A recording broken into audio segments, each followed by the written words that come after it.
What's going on, guys? Welcome back to WrestleRant Ranks, where every single Monday here on the channel, I, Graham G.S. Matthews, do rankings and tier lists and quizzes. And here today on the show, we're going to be doing a massive tier list of every match that Edge had in WWE during his recent return run from 2020 to 2023. Thank you to tiermaker.com for putting this together, specifically DC Wrestling. You can find the link down below in the description box if you want to fill out the tier list for yourself, along with the playlist. For every other episode that we've done of WrestleRant Ranks here on the channel this year, go back and check that out, including last week's episode. I did a massive tier list of every WWE and NXT PLE match that Sasha Banks had from 2014 through 2022. And that was a pretty big video. Go back and check that out if you haven't already. Also, in the description box is where you'll find more information on how to become a WrestleRant All Access Pass channel member. $5 a month gets you videos like this and other videos that go up over the course of the week, ad-free and early before anyone else gets to see them. You also get shout-outs at the beginning and end of every single live stream that we do, top billing on hashtag AskGSM and WrestleRant Radio, badges and emojis in the live chats, and so much more. Please consider signing up for a WrestleRant All Access Pass channel membership down below in the description box. And at the very least, just like this video and subscribe. It would be greatly appreciated. So let's get going here. I believe this is in chronological order, I would have to imagine. Looking at the first picture here from the Royal Rumble in 2020, all the way down to his last match against Sheamus on SmackDown in 2023. So he actually did have a handful of matches on Raw and SmackDown as well. This is not just his pay-per-view matches from 2020 through 2023. The Royal Rumble itself was amazing, and not only was the Royal Rumble in 2020 excellent, it was also obviously the night of Edge's return, but it wasn't as if he was just in the match as another entrant. That was where he came in, looked great, he was back finally after 9 years away after suffering that career-ending injury in 2011. He almost won the whole thing. Like, his role in the match was also significant, in addition to the match itself being amazing. It wasn't like it was a stinker Rumble and then Edge's role in the match was amazing. Everything about this match was largely great and one of my favorite Royal Rumble matches, honestly, of all time. So to me, this is totally S category. I'm not saying nothing he had after this topped it. I will say there was a certain match that will also definitely be in the S category as we go along here that I remember being quite good. But that Royal Rumble return was just chef's kiss. And it was hard to top that, quite honestly, for the reaction that it received. Soon after that, we had the COVID pandemic. COVID-19 happened, and as a result of that, no fans for well over a year. So Edge's first real match back, aside from the Rumble, that being at WrestleMania, a last man standing match. Not sure if that was always the intended stipulation for the match, or if they just added that to make it more interesting because of the no fans aspect. This was quite honestly a very boring match. I didn't hate the match. I probably liked it more than most, but it dragged on for way too fucking long and really wasn't overly exciting. I did think Randy and Edge went on to have a better match a few months later at Backlash, which I'll get to in a second. The Mania match itself, they attempted to make it different by brawling all over the PC. I believe it was the PCs where that Mania was held. They would later do, I think they ended up doing, I'm thinking of NXT in Full Sail, but I think that Mania wasn't the PC. It was an empty building. That's all I remember. And the match itself, like I said, very lethargic, a lot of brawling, a lot of boring spots. It really just dragged on for a long time. Edge did end up winning, but they were very melodramatic with the execution of the finish and Edge being overly emotional.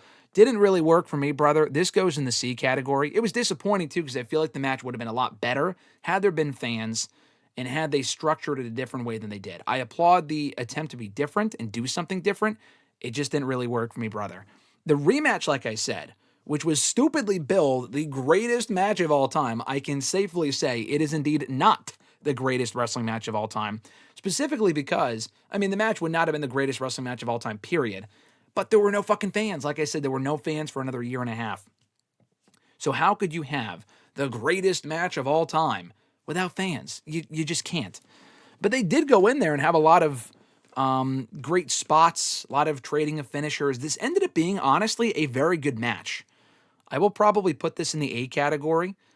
This was one of Edge's better matches by the time he wrapped up his run in 2023. Orton won. Edge got injured. I think Orton was going to win anyway. They were probably going to do a rubber match, I would have to imagine, at SummerSlam. I'm not sure. We'll never really know. They did end up having a rubber match, which I'll get to in a second, on Raw the night after Edge came back in the Rumble in 2021. But Their 2020 match, they never ended up having a rematch at SummerSlam because Edge went down with a significant injury that sidelined him for the rest of the year. But the match itself, I thought, was excellent. He was in the 2021 Rumble. This was not the 2020 Rumble. He had actually announced his return on Raw days earlier, so his return to the Rumble in 2021 was not a surprise. This was a nice addition to the match, knowing that he would be in it. He returned to the Rumble the year prior. No one really assumed that Edge would have won. I know this fell on the anniversary of when he won his first Rumble in 2010, which I thought was cool. That kind of coincided with each other. And it ended up being a pretty good Rumble. I'll probably put this in the B category. Even without fans, I thought this was better than that god-awful 2022 Rumble.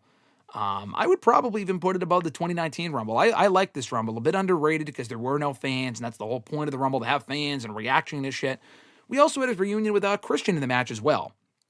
I know they recently reunited in AEW, but their last reunion before their reunion now in AEW was in the Rumble in 2021. Christian wrestled his first actual match in many years. They reunited in that Rumble, and then Christian dipped after that and went to AEW like literally less than 2 months later, which was crazy. But anyway, Edge ended up winning this Rumble, earning himself an opportunity at the Universal Championship at WrestleMania. Pretty good Rumble, and Edge winning I thought was a nice moment. So I'll put it in the B category for now.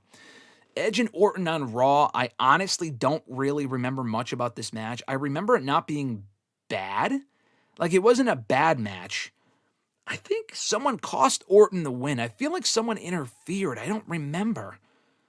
I think it was Bray Wyatt, because that was when Orton was feuding with Bray Wyatt, and they had that Mania match, which fucking sucked, by the way.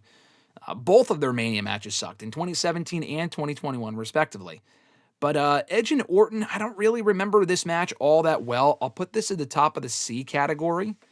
I mean, I remember the match. I remember them having a match, but they didn't really announce it in advance. They just fucking had a match on Raw, and it was Edge's first Raw match in like 10 years. It was very weird how this thing kind of came together.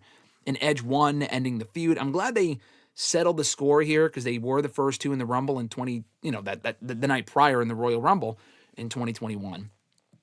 But they got to settle their score with Edge beating Orton, not only to win the Rumble the night before, but also beating him here to end that feud and move on. So I don't really remember much about this match, so I'll put it at the top of the C category. Same thing with the Jey Uso match. I remember that being a bit better just because it's Jey Uso. He's younger. This was when he was feuding with Roman Reigns. They went on to have that match at WrestleMania that I'll get to in a second. It was fine. Again, it was a fine television match, his first SmackDown match in about a decade. It may have ended in a DQ. I don't remember. I don't know if it was that same week on SmackDown they had this match or if it was a while later. Again, I don't remember exactly. But I remember it being a fine match, so we'll put it there for now. I might move it later. The Mania match itself, I thought was fucking awesome. This was a great match. Roman, Edge, and Daniel Bryan. You can't see it in the graphic there, but it was that triple threat match for the Universal Championship. Really, really, really good match here. I'm putting this in the S category. Not above the Rumble, but right below the Rumble. Edge looked great here. I thought Edge might win on the anniversary when he last held the World Heavyweight Championship. Or no, actually, no, it was the anniversary of when, I guess technically when he last held the World Heavyweight Championship. This match was held legitimately on the, I think, 10-year anniversary of when Edge retired. So it would have been an amazing moment had he won here. Daniel Bryan was like the underdog. He did not win the Rumble, but they wanted him in the Mania main event for night 2 of WrestleMania that year. He got another Mania main event out of it. And it turned into an excellent match. And Roman still won. He retained, which was a part of his long, historic reign as Universal Champion. He had only won the belt like 6, 7, 8 months later, or earlier rather. And I did not mean to do the whole fucking 6-7 meme there. So I really thought his run would end here, and that would be it for Roman Reigns as champion. He was really just starting to cook, so to speak, as Universal Champion. To end it here would have been premature, so I'm glad they had Roman retain and go on to hold the championship for as long as he did. But the match itself was great, and again, I thought it was a really emotional match with it being back in front of fans. This was their first WWE show in front of fans since March of 2020. I was there for this one. A very underrated, great Mania main event from 2021. That sometimes gets overshadowed by the other Mania main event between Sasha and Bianca Belair that I discussed here in the show last week. G-plug, check out that episode. His next match was on SmackDown. This was the SmackDown before Money in the Bank. And their first SmackDown also back in front of fans. So they had fans for Mania. They went back to doing empty arena shows. COVID, went on for, it's still going on, but we were still in the heat of it in 2021. They finally announced the return of fans in the summer of 2021 in July, and a lot of Southern shows starting in Texas, which is where I think the SmackDown took place. It was Ray, Dominic, and Edge against the Bloodline. I think the first time that Roman, Jimmy, and Jay teamed up together as heels. And it was a very fun six-man tag team match. I remember it being, I think it was the main event. It might have been the first match on that show, actually. I'm not even sure if it was the main event. But they went in there, had a really good match. I think the Bloodline actually won. I thought Edge might win to kind of build momentum before his championship match that weekend against Roman. He didn't. He actually lost, and I don't think he was the one pinned, but still, a strong match in front of fans. They were eating up everything they were doing. Really, really hot crowd.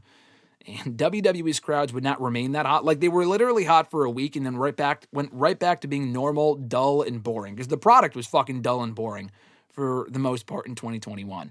But still a strong six-man tag team match and a great way for WWE to return in front of fans. His Money in the Bank match with Roman, I really liked as well. This would probably go, I would put this in the A category. I'll put this above the six-man, but below him and Orton. I think him and Orton, honestly, was a bit of an underrated match. I might put it above it. I don't know. The Backlash match might be better. I'll put it below it because I feel like this went on for a little too long. People didn't love a lot of like the rest holds and stuff. I still thought it was a great match. Not one of Roman's best matches as Universal Champion. I also discussed that in a separate video a few months ago here on WrestleRant Ranks. Again, cheap plug, check that out. All of Roman Reigns' Universal Championship defenses from 2020 through 2024. But still, I thought it was a great match. Edge being cost the championship by Seth Rollins made for a great finish because it set up Edge and Rollins for SummerSlam. And that was also the night Roman was confronted by the returning John Cena, which also made for an amazing moment. So I'll put that in the A category there. Him and Rollins at SummerSlam was an amazing match. I'll put that in the A category. Maybe even, honestly, I'll put that in S. I'll put it at bottom of S. I really, really liked that SummerSlam match. That might have been the best match on the entire card that night on the show. And there were some really good matches that night. That was also the night that Becky Lynch returned. Brock and Roman did not have a match. It was Roman and Cena the night. Brock Lesnar did return that night after that main event. But the best match on that show very well might have been Edge and Rollins. This was a dream feud dating back to 2014 when Rollins threatened to basically fucking kill Edge by breaking his neck, which was pretty graphic. I mean, he obviously didn't do that, but the nature in which he even threatened him was pretty graphic and pretty aggressive. This was a rare dream feud that lived up to the hype. And they had a great match on this show and went on to have a bunch of other great matches as well. So these are a bit out of order. They had the SmackDown match first, and I remember that because I was there. A great SmackDown match between Edge and Rollins. This goes to the top of the A category. It was really cool that they did the SummerSlam rematch on SmackDown in front of fans at MSG, and Rollins actually won this one to even the score. I remember that match very vividly because I was there, and I thoroughly enjoyed it. So I was actually there for the Mania match, this one from SummerSlam, and the SmackDown match. I'm very lucky to have been in attendance for all of those. Their third match was their best. To me, this was Edge's best match, I think, of the entire return run. Inside Hell in the Cell at Crown Jewel. Yeah, now it was in Saudi Arabia. People might complain about that. But it really wasn't much of a factor. Like, the fans were hot for the match. It culminated in an amazing story. It wasn't at the fucking Hell in the Cell pay-per-view, which was, thank God, which they ended up getting rid of in 2022, 2023. But the match necessitated the stipulation. This was a rare Hell in a Cell match in the modern age that actually needed the stipulation to feel special. And it would have been a great match anyway. But this was the right stipulation. It delivered an amazing match. Edge won to put the rivalry to rest. Amazing match here that I really, really, really enjoyed. So to me, that's the best match of Edge's entire return run. Spoiler alerts. I thought he looked great.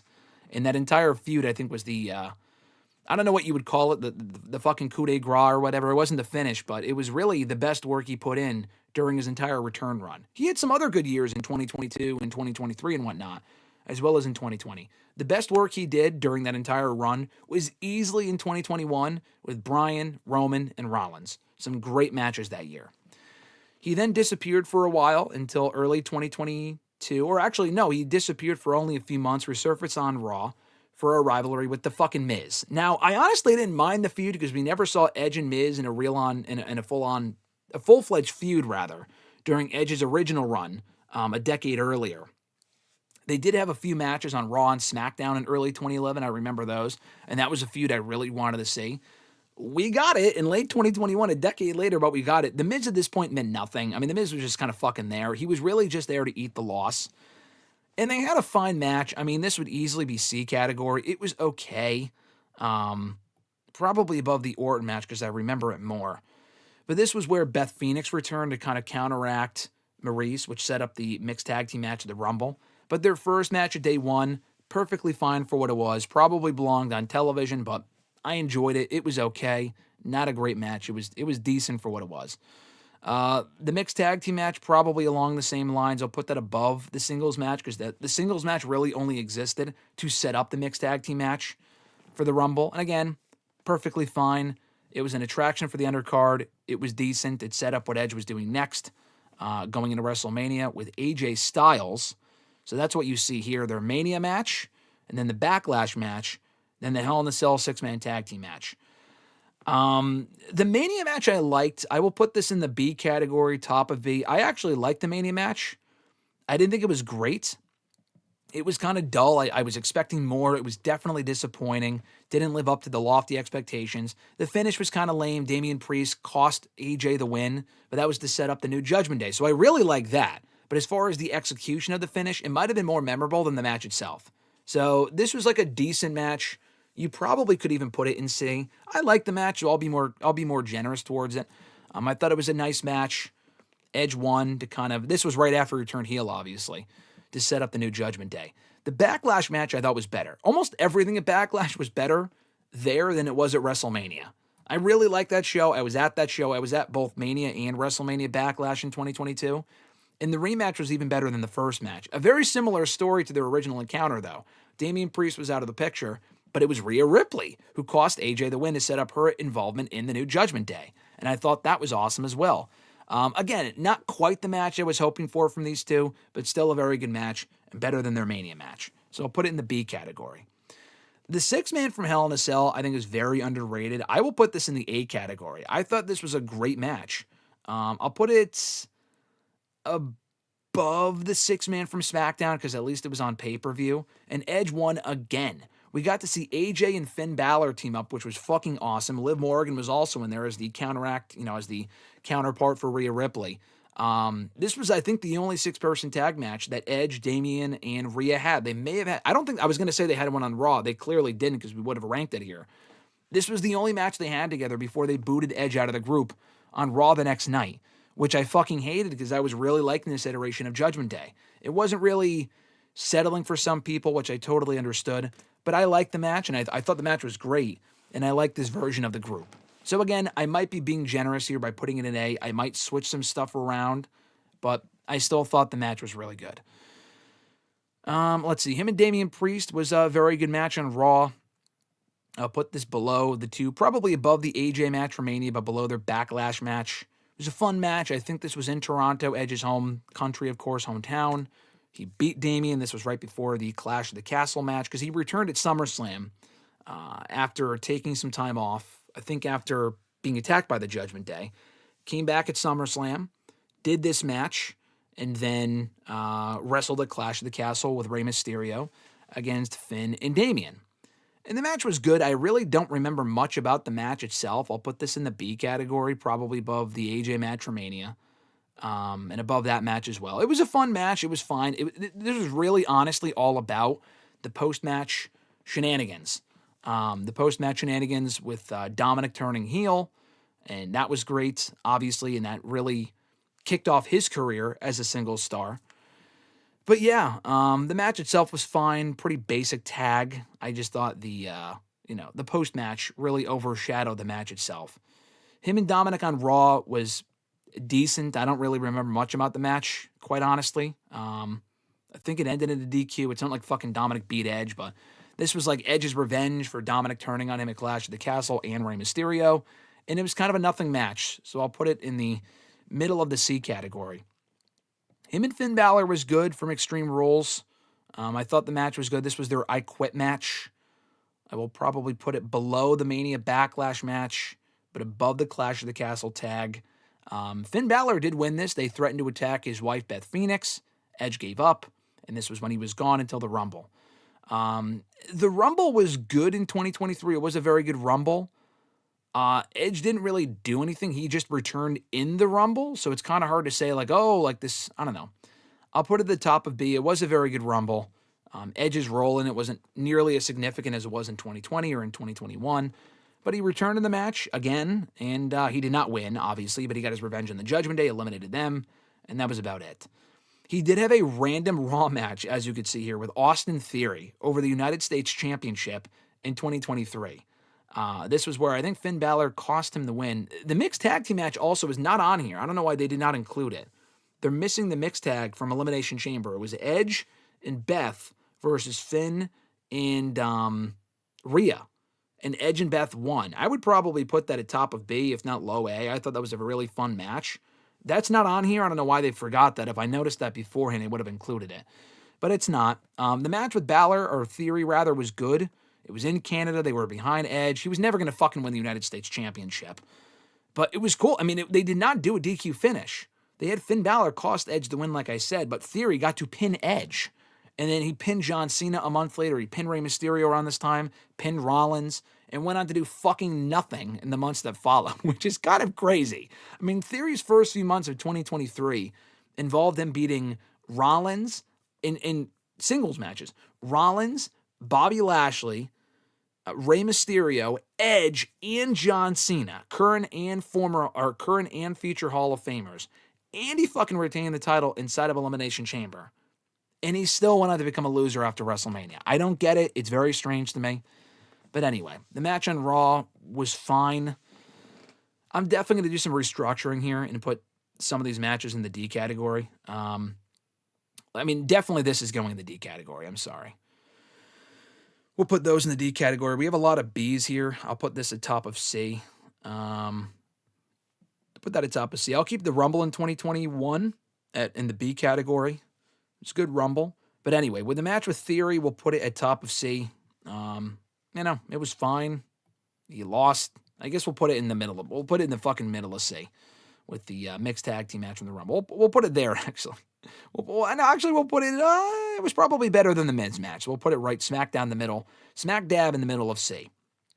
The Mania match, I actually really did not like. I'm going to be honest with you. The Hell in the Cell match with him and Finn Balor. The Demon and then Edge was like his brood character. We did not get Gangrel. This was fucking boring to me. I thought their Extreme Rules match was better.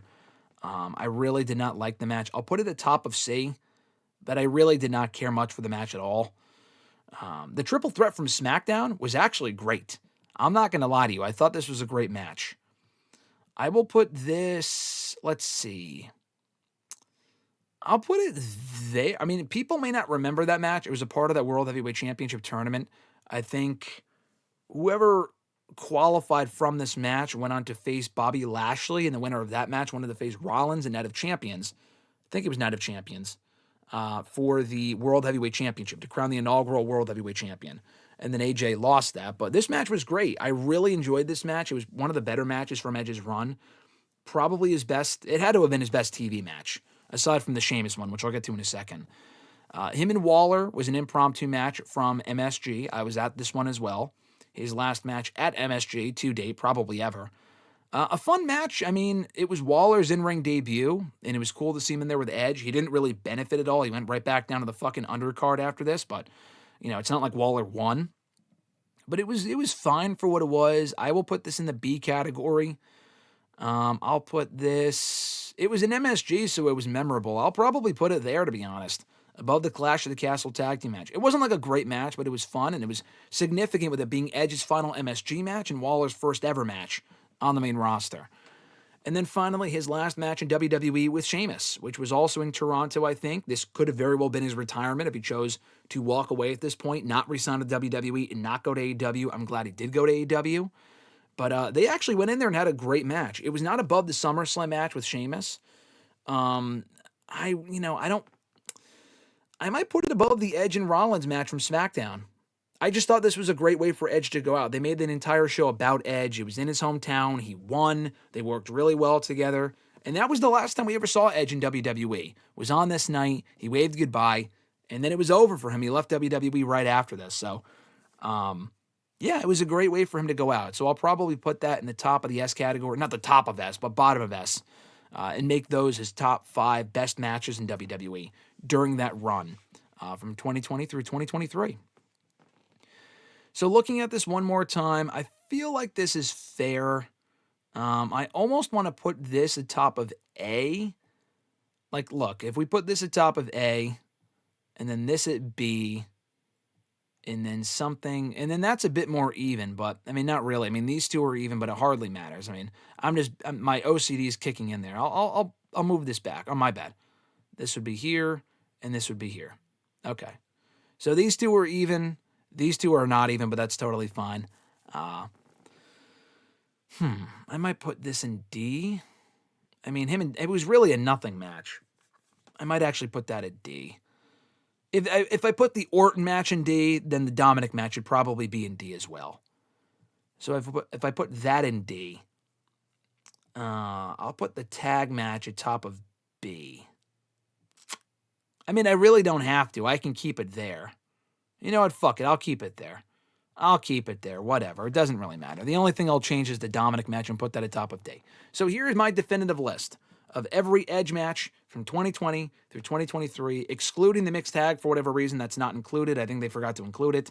From Elimination Chamber 2023 with Edge and Beth versus Rhea and Finn Balor. Like I said, I would probably put that at top of B, if not low A, because I really enjoyed the match. It would probably be top of B, just for reference. But anyway, here's the list. In the D category, Edge and Orton, Last Man Standing, WrestleMania 36. Randy Orton, Raw, January 2021. Dominic Mysterio, Raw, I think September 2022. C category, The Miz, Day 1, 2022. Austin Theory, United States Championship, Raw, February 2023. Miz and Beth Phoenix, alongside Beth Phoenix, The Miz and Maurice, Royal Rumble 2022. Jey Uso's SmackDown, I want to say February 2021. Finn Balor, Hell in a Cell, The Demon, WrestleMania 39 in 2023. Now time for the B category, the 2021 Royal Rumble match that he won. Him and AJ Styles from WrestleMania itself in 2022. Damian Priest, Raw, I think August 2022. Him and Rey Mysterio versus Judgment Day's Balor and Priest, Clash of the Castle 2022, September. Grayson Waller, MSG SmackDown, July 2023. Finn Balor, I Quit match, Extreme Rules 2022. AJ Styles, WrestleMania Backlash, the rematch from Mania. This would have been May 2022. Royal Rumble, where he returned. Or no, this was the last Rumble he was in 2023 where he returned. That would have been in 2023, like I said, January. Now time for the A category. Edge, Rey, and Dominic versus the Bloodlines, Roman, Jay, and Jimmy. SmackDown, July 2021. Hell in a Cell 2022. It was Edge and Rhea and Damian, the Judgment Day, versus Finn, AJ, and Liv Morgan. Hell in a Cell 2022, like I said. AJ Styles and Rey Mysterio triple threat match, SmackDown, May 2023. Roman Reigns, Universal Championship, Money in the Bank, 2021. Randy Orton, the greatest wrestling match ever, except it's not, obviously, as you can tell from other matches I put above it. Backlash 2020. Seth Rollins, SmackDown, MSG, September 2021. Now for, in my opinion, his 5 best matches during that return run. Number 5, Sheamus in the S category. Sheamus, SmackDown, Toronto, his final WWE match, maybe ever, at least for now, August 2023. And if that is it for him, he went out on the highest note possible, so no complaints. But anyway, Seth Rollins, SummerSlam 2021 for number 4. Number 3, Roman Reigns and Daniel Bryan triple threat for the Universal Championship, night 2 of WrestleMania 37 in 2021. Number 2, the 2020 Royal Rumble match where he initially returned from injury. Great match, great return, one of the greatest returns of all time. And number 1, Seth Rollins inside Hell in a Cell at Crown Jewel 2021. Amazing match. One of the best cell matches, quite honestly, of all time, in my opinion. So that is my list. Hope you guys agree, disagree, let me know in the comments. Be sure to fill out the list for yourself, including the link in the description box. Thank you once again to DC Wrestling for putting this together. Like I said, also in the description box, you can find all the other installments of WrestleRant Ranks in that playlist and more information on how to become a WrestleRant All Access Pass channel member for only $5 a month. On your way out, like the video, subscribe. All that support is greatly appreciated. I'll catch you right back here next Monday for another all-new episode of WrestleRant Ranks. Until then, folks, I'm Graham G.S. Matthews, and I'll catch your ass down the road.